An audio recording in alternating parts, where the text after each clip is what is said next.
welcome to my YouTube channel ePartCom. So friends, I'm continuing with my last video. So in my last video, I have discussed about exemption means capital gains, up to what extent it is exempted. So we have already discussed our two section, that is section 54 and section 54B. Now the next section which I am going to do in this video, that is section 54D. Section 54D. So capital gains, under this section we deal with capital gains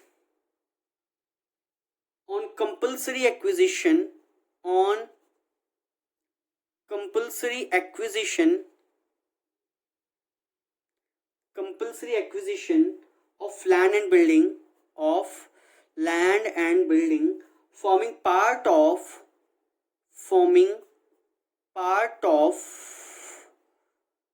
industrial undertaking. इसका क्या मतलब है? इसका मतलब ये है कि suppose that this is your industry. ये हमारी क्या है? एक इंडस्ट्री है. ठीक है. इस इंडस्ट्री में हमारे काफ़ी मतलब लैंड एंड बिल्डिंग है, काफ़ी इसके पार्ट्स हैं. सपोज दैट ये पार्ट्स है, ये पार्ट्स है डिफरेंट. सपोज दैट ये इतना पार्ट जो है, this is compulsorily acquired by the government. This part is compulsorily acquired by the government. So whatever compensation is received for this compulsory acquisition, so it is exempted up to certain limit, which I am going to deal in this section. So पहला है who can claim exemption. The first question is who can claim exemption. So I will answer this, any taxpayer.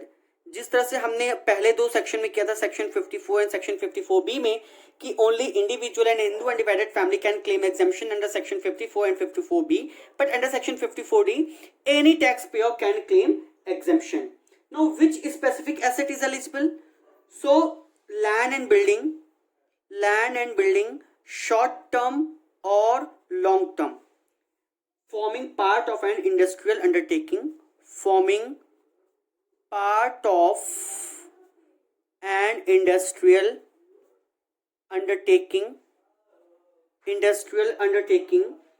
which is compulsorily acquired,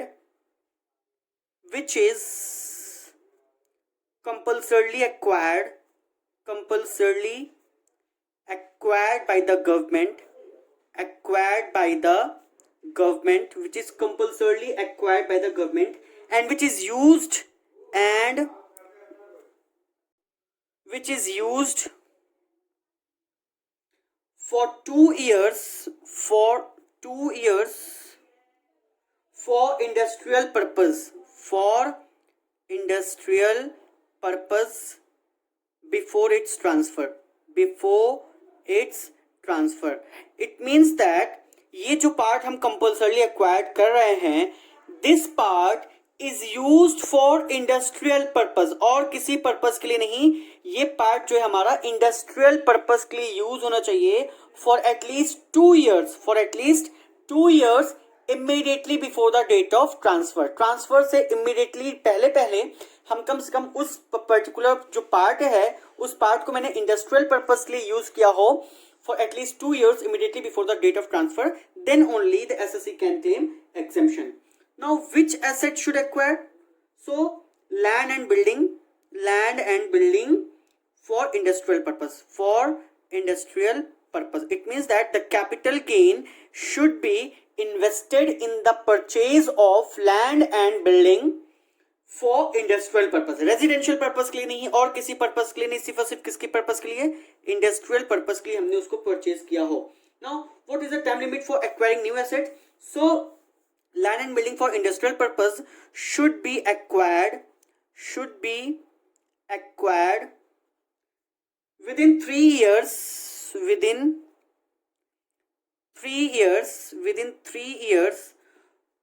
from the date of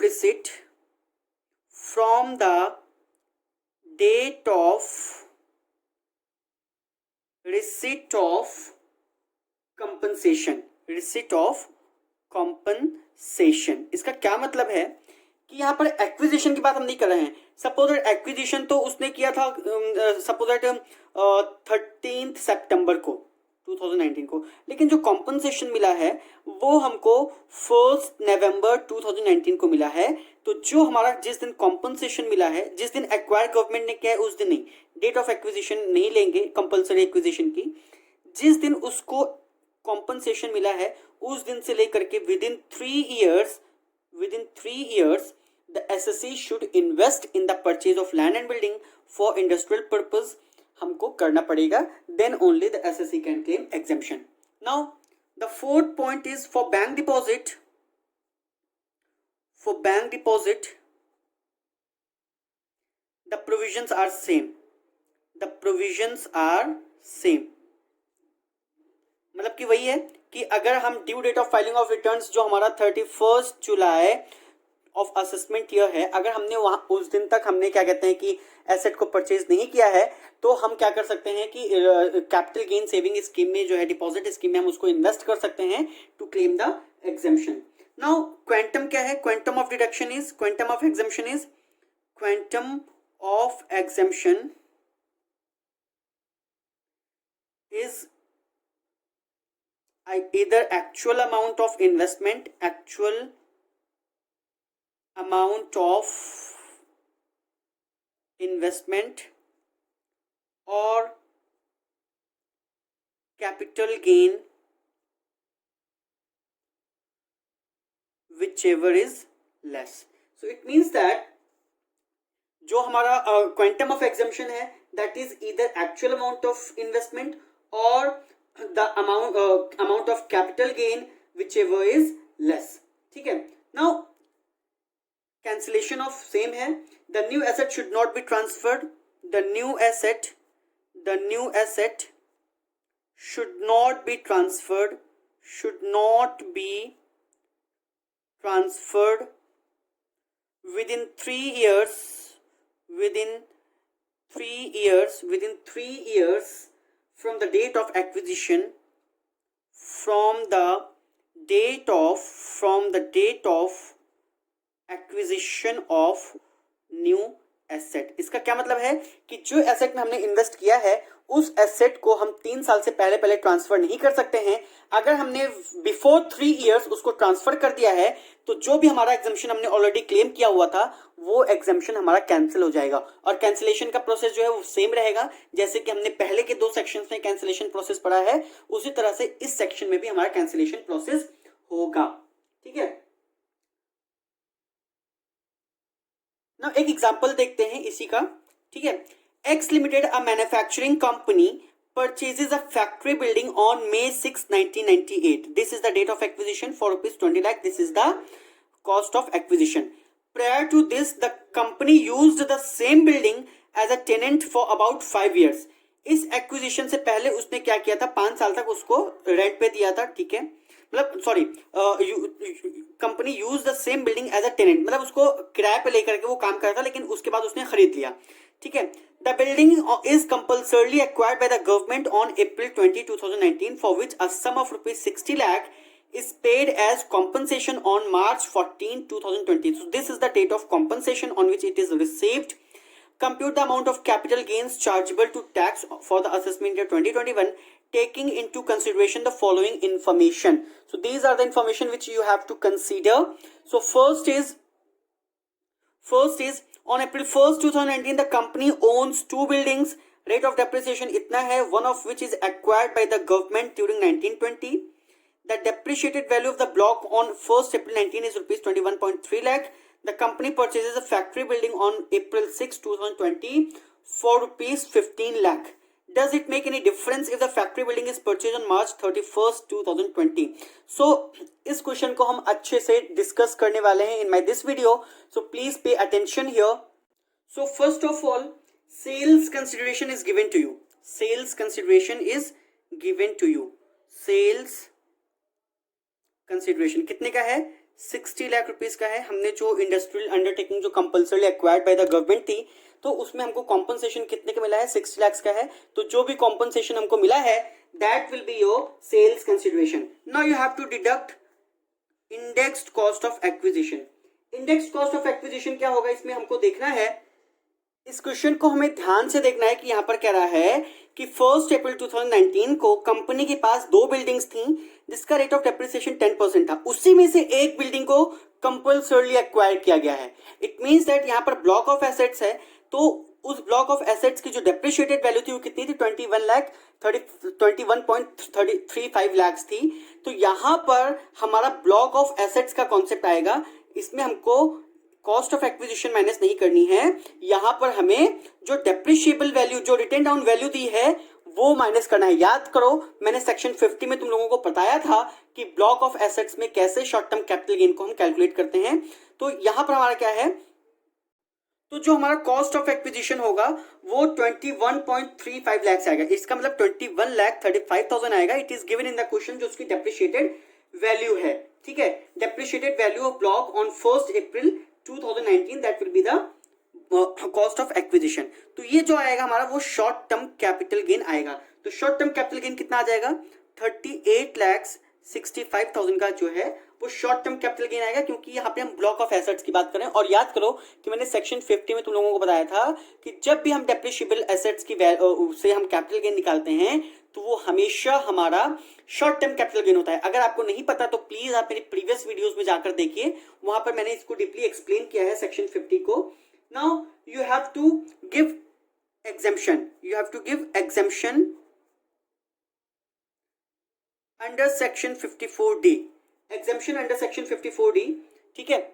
अब देखो उसमें जो उसने building purchase की है 6 अप्रैल को परचेज की है, 6 अप्रैल 2020 को परचेज की है। इसका मतलब within 3 years from the date of transfer या from the date of receipt of compensation हमने बिल्डिंग परचेज की कितने की, 15 लाख रुपीस की, ठीक है।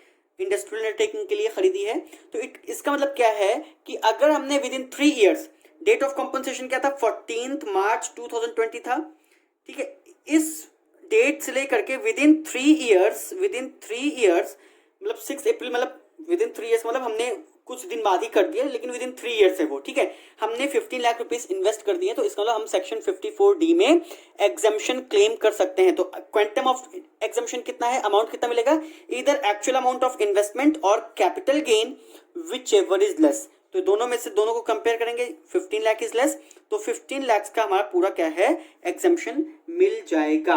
तो ये जो हमारा short term capital gain chargeable to tax आया है, ये हमारा net short term capital gain जो आया है, net short term capital gain जो आया है after exemption, that will be your rupees 23,65,000, 23,65,000। अच्छा, अब इसमें फर्दर क्वेश्चन में कह रहा है, does it make any difference if the factory building is purchased on March 31, 2020, ठीक है। तो इसमें कह रहा है कि अगर हमने rather than purchasing it on 6 अप्रैल 2020, अगर हमने उसको 31 मार्च 2020 में ही खरीद लिया होता, जो 15 लाख की हमने एसेट परचेज की है, अगर उसको हमने मतलब कि प्रीवियस ईयर 1920 में ही हमने खरीद लिया, तो याद करो मैंने तुमको बताया था। अच्छा, इसको मैं समझाऊंगा, पहले तो हम सेल्स कंसिडरेशन लेंगे, मतलब सेकंड पार्ट में कैसे कैलकुलेट होगा। सबसे पहले तो you have to take sales consideration. Sales consideration कितने की है, 60 लाख की है। Now you have to deduct cost of acquisition. Cost of acquisition याद करो, मैंने तुमको बताया था कि जब हम डेप्रिशिएबल एसेट्स की वैल्यू कैलकुलेट करते हैं तो उसमें हम लेते हैं पहले opening value of assets as on first day of previous year. इसका मतलब 1 April of the previous year को ओपनिंग वैल्यू लेते थे, ठीक है, उसकी ओपनिंग वैल्यू लेते थे। उसमें से हम ऐड करते थे परचेज ड्यूरिंग द ईयर, या जो भी एडिशंस होते थे उसको हम ऐड करते थे, और जो भी सेल होती थी उसको हम लेस करते थे। तो ये आ जाती थी हमारी depreciated value as on last day of the previous year, तो ये हमारी जो होती थी, ये हमारी कॉस्ट ऑफ एक्विजिशन होती थी, ठीक है। तो इसी तरह से ओपनिंग वैल्यू कितनी है इसमें, कॉस्ट ऑफ एक्विजिशन अगर हम कैलकुलेट करेंगे तो ओपनिंग वैल्यू कितनी है, 21,35,000, क्योंकि उसमें दिया है कि 1 अप्रैल को क्वेश्चन में दिया है। आप प्लीज पीछे जाकर के क्वेश्चन को देखें कि जो उसकी depreciated value of block of asset है 1 अप्रैल को, दैट इज 21,35,000। इसमें ऐड करेंगे क्या, परचेजेस ड्यूरिंग द ईयर। तो क्योंकि हमने 31 मार्च को ही परचेज कर ली, क्योंकि ड्यूरिंग द प्रीवियस ईयर हमने परचेज कर ली, although it is purchase on the last day, but still it will be included, क्योंकि हमने within the previous year हमने उसको परचेज कर लिया है, तो 15 लाख हमको क्या करना है, इसमें ऐड कर देना है। तो अब ये हमारी क्या आ गई, डेप्रिशिएटेड वैल्यू, क्योंकि यहाँ पे सेल की तो कोई बात ही नहीं है, तो सेल तो हुई नहीं है, तो सिंपली हमको क्या करना है, डेप्रिशिएटेड वैल्यू अब ये आ गई हमारी कितनी, वो आ गई हमारी 36,35,000, 36,35,000। तो ये हमारा जो gross short term capital gain आया है, gross short term capital gain जो आया है वो हमारा कितने का है, वो हमारा है 23,65,000 का, 23,65,000 का। Now you have to give exemption, क्योंकि एग्जाम्शन की भी क्राइटेरिया फुलफिल हो रहा है, क्योंकि उसने विद इन 3 इयर्स इन्वेस्ट कर दिया है in the purchase of industrial undertaking. तो वहां पर हमारा क्या है, एग्जाम्शन अंडर सेक्शन 54D उसको मिलेगा 15 लाख रुपीज का, जो उसने परचेज किया है, ये 15 लाख रुपीज का जो उसने परचेज किया है, उसको एग्जाम्शन मिलेगा अंडर सेक्शन 54D। तो ये हमारा net short term capital gain जो आएगा, net short term capital gain जो आएगा वो आएगा 8,65,000 का आएगा, जिस पर हमें टैक्स पे करना है। तो इस अमाउंट पर एसएससी को क्या देना है, टैक्स देना है। होप कि ये सेक्शन आपको बखूबी क्लियर हुआ होगा, बट स्टिल अगर आपको इस सेक्शन में कोई भी डाउट है या कुछ भी क्वेरी है तो you can ask me in the comment section. Now the next section is section 54EC। Section 54EC, section 54EC में क्या है, सेक्शन 54EC में क्या है, capital gain on transfer of, capital gain on transfer of capital asset being land or building, being land and building or both, land or building or both, ठीक है, on the basis of investment in certain bonds, investment in certain bonds। इसका क्या मतलब है, इस section को हम deeply discuss करने वाले हैं। So any capital gain arising on sale of capital asset being land और बिल्डिंग और both and the amount is invested in certain bonds. And what are those certain bonds, पहले हम point wise discuss करेंगे। पहला तो है who can claim exemption, तो मैं कहूंगा कि any tax pair, means any tax payer can claim exemption, चाहे वो पार्टनरशिप फर्म हो, चाहे वो इंडिविजुअल हो, चाहे हिंदू अनडिवाइडेड फैमिली हो। विच specific asset is eligible for exemption, so long term capital asset, यहाँ पे हम शॉर्ट टर्म की बात नहीं कर रहे हैं, यहाँ पर हम लॉन्ग टर्म कैपिटल एसेट की बात कर रहे हैं। Only long term capital asset being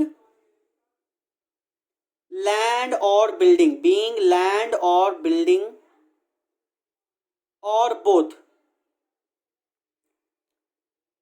may be residential और कमर्शियल और may be situated in India और आउटसाइड इंडिया, ठीक है, चाहे वो इनसाइड इंडिया हो, चाहे वो आउटसाइड इंडिया हो, चाहे वो कमर्शियल पर्पस के लिए हो, चाहे मतलब कि लैंड एंड बिल्डिंग को हमने ट्रांसफर किया, एनी टाइप ऑफ लैंड और बिल्डिंग, ठीक है। Now third is which asset a taxpayer should acquire to get the benefit of exemption, so the amount of capital gain should be invested, the amount of capital gain, कौन सा capital gain, किस चीज पर capital gain होना चाहिए, capital asset होनी चाहिए, long term capital asset होनी चाहिए, लैंड और बिल्डिंग और बोथ, ठीक है। So the amount of capital gain should be invested in the purchase of bonds of National Highway Authority of India or Rural Electrification Corporation Limited or notified bonds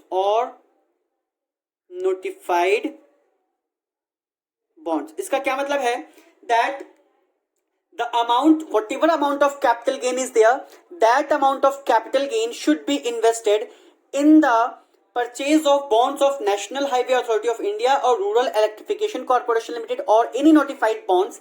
In that case, अच्छा इसमें एक चीज ये भी है that maximum investment जो हमारा है, जो हम एक फिनेंशियल ईयर में मैक्सिमम इन्वेस्टमेंट कर सकते हैं वो कितने का कर सकते हैं? Maximum investment in one financial year can not exceed ₹50 lakh.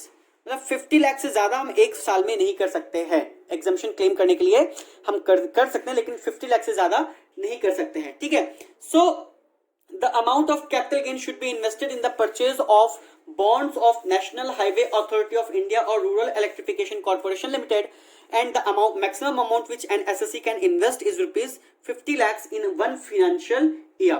Now the asset should be purchased, या जो bonds हैं, जो bonds हम purchase कर रहे हैं, the asset should be purchased within 6 months from the date of transfer. इसका क्या मतलब है? जैसे हमने पिछले 3 केसेस में 3 सेक्शंस में हमने पढ़े कि with in 3 years, with in 2 years, जो भी केस था, एज द केस में भी वो केस यहाँ पर नहीं है। यहाँ पर क्या है? Within 6 months you have to purchase. याद रहे, in this case, in this particular section 54 EC, the bonds of National Highway Authority of India or Rural Electrification Corporation Limited should be acquired within 6 months from the date of transfer. Now, what is the amount of exemption? Investment in the new asset or capital gain, whichever is lower. It means that either actual amount of investment or capital gain, whichever is less. Now 6th point is the asset acquired, मतलब जो bonds हमने acquire किए हैं, the asset acquired should not be transferred. The asset acquired should not be transferred within 5 years from the date of acquisition. इसका क्या मतलब है कि जिस दिन हमने उसको एक्वायर किया है उस दिन से लेकर के 5 सालों तक हम उसे ट्रांसफर नहीं कर सकते हैं। अगर विद इन 5 years हमने उसको ट्रांसफर कर दिया है, विद इन 5 years अगर हमने उसको ट्रांसफर कर दिया है, बेच दिया है, तो उस केस में हमारा जो एग्जेम्पशन है वो कैंसिल होगा। और एग्जेम्पशन के कैंसिलेशन का सेम प्रोसीजर है जैसा कि हमने पहले पढ़ा था। ठीक है, so if the new asset is transferred with in 5 years from its acquisition, the exemption will be taken back, or if the new asset is converted into money or any loan, advance is taken on the security of the new asset within 5 years from the date of acquisition of the new asset. इसका मतलब अगर हमने उस security के against कोई loan भी लिया है, सपोज दैट उसको मैंने सिक्योरिटी रख करके मॉर्गेज करके मैंने कुछ लोन उठाया है, तो उस केस में भी हमारा जो है विद इन 5 years मीन 5 साल के अंदर तक हम उसके अगेंस्ट लोन नहीं ले सकते, उसको बेच नहीं सकते, उसको मनी में कन्वर्ट नहीं कर सकते। अगर हमने ऐसा किया होगा तो हमने जो भी एग्जम्पशन लिया है under section 54 EC, that exemption will be cancelled in the subsequent year in which such asset is transferred. So this is the section 54 EC। Now एक न्यूमेरिकल प्रॉब्लम करते हैं इसी सेक्शन के बेस पर। Now this is the question, this is the illustration of Monica Singhania, page number 262. On January 2nd, 2020, X sells commercial plot for ₹91,85,000, जिसकी cost of acquisition 10th मार्च को 2004 को ये थी, और परचेज और ट्रांसफर मींस परचेज पे उसने ₹100 स्पेंड किए थे और ट्रांसफर पर 200, तो ये तो कॉस्ट ऑफ एक्विजिशन में ऐड होगा और ये सेल्स कंसिडरेशन में से लेस होगा क्योंकि ये एक्सपेंसेस ऑन ट्रांसफर है।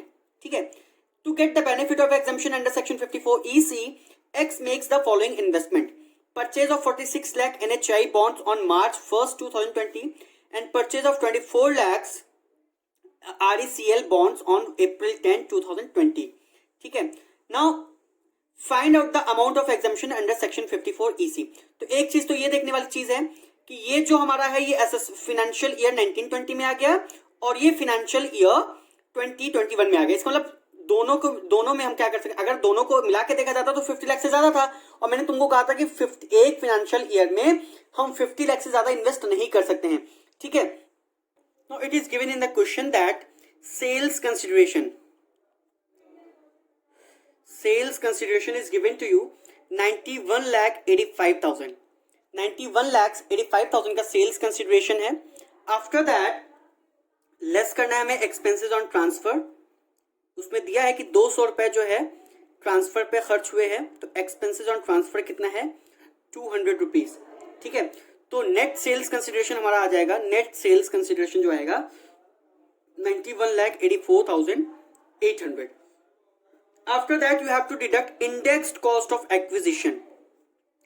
तो इंडेक्स कॉस्ट ऑफ एक्विजिशन में 1,05,000 तो उसकी कॉस्ट है, और प्लस 100 रुपए एक्सपेंसेस हैं परचेज पर, तो उसको हम ऐड कर देंगे. तो इस टोटल कॉस्ट ऑफ एक्विजिशन हो जाएगी 1,05,100 रुपए divide by cost inflation index of year of purchase, तो वो हो जाएगा 109 रुपए, क्योंकि ईयर ऑफ परचेज क्या है 3-4 है, तो 3-4 का कॉस्ट इन्फ्लेशन इंडेक्स 109 है, और 1920 का जो सेल है, सेल हो रही 1920 में, तो उसका कॉस्ट इन्फ्लेशन इंडेक्स 289 है.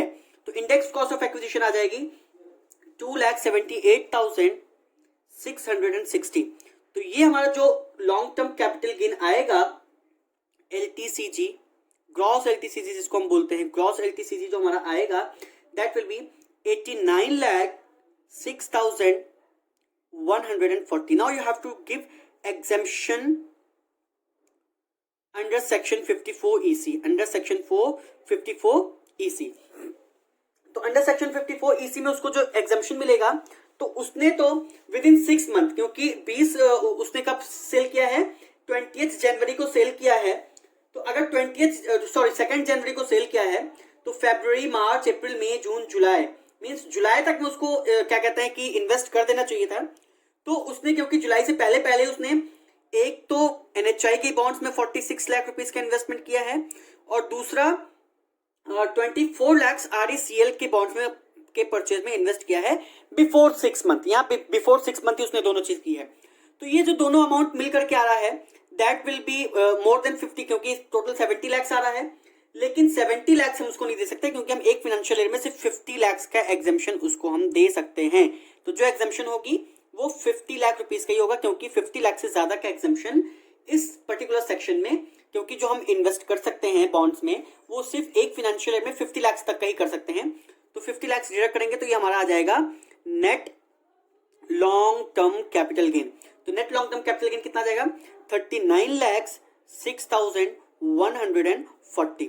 तो अब ये जो हमने परचेज किए थे बॉन्ड्स को, इसको हम विद इन 5 years हम ट्रांसफर नहीं कर सकते हैं. So X should not transfer the bonds of NHI, RECL or take a loan on the security of these bonds or otherwise convert these bonds into money within 5 years from the date of investment. ठीक है, अब अगर suppose that X retains RECL bonds but transfers NHI bonds, और X takes any loan advances उसके against लिया within 5 years, तो in that case 26 lakh will be the deemed income by way of long term capital gain. तो 26 लाख जो होगी, क्योंकि 50 में से 24 तो ठीक है, ये जो 26 इसका बचा हुआ 26 लाख होगा, 46 नहीं, क्योंकि इसका सिर्फ 26 लाख का ही एग्जम्पशन मिला है, क्योंकि मैक्सिमम अमाउंट 50 लाख था. तो अगर ये NHI की बॉन्ड्स अगर उसने बेच दिए हैं, तो अब 26 लाख कैपिटल गेन मान करके उसको हम टैक्सेबल करेंगे, क्योंकि 24 लाख तो RECL का हो गया, बचा कितना 26 लाख, तो सिर्फ 26 लाख से हमारा क्या होगा कैपिटल गेन होगा. ठीक है, क्योंकि उसने पूरा 46 का नहीं लिया है, तो 70,000 रहा था, 70 लाख रहा था, लेकिन सिर्फ 50 लाख का हमने दिया है. तो इस 50 लाख में हमने ये सपोज किया है कि 24 लाख इसका है और 26 लाख इसका है, ऐसा हमने सपोज किया है. ठीक है, तो अगर सपोज आगे चल के फ्यूचर में वो 5 साल से पहले उसने NHI के बॉन्ड्स बेचे हैं, तो उसका सिर्फ 26 लाख से हमारा क्या होगा कैपिटल गेन टैक्सेबल होगा. So this is for your section 54 EC. So now I hope कि ये सेक्शन भी आपको बहुत ही क्लियर हुआ होगा, but still if you have any doubt in section 54 EC you can ask me on the comment section and I will try my best to clear your doubts through my video. So आज के लिए हम इतना ही रखते हैं. Next class में हम next video में डिस्कस करेंगे some more sections of exemption under capital gain. So guys please, अभी तक अगर आपने मेरा चैनल सब्सक्राइब नहीं किया है, so please subscribe my channel and don't forget to press the bell icon for future notifications. I will keep updating you. I will keep you updated with my videos. मैं अभी और भी videos इसमें income tax है और भी other subjects हैं, मैं उनकी भी वीडियोस को अपलोड करूंगा. So please don't forget to subscribe my channel. Thank you and have a good day.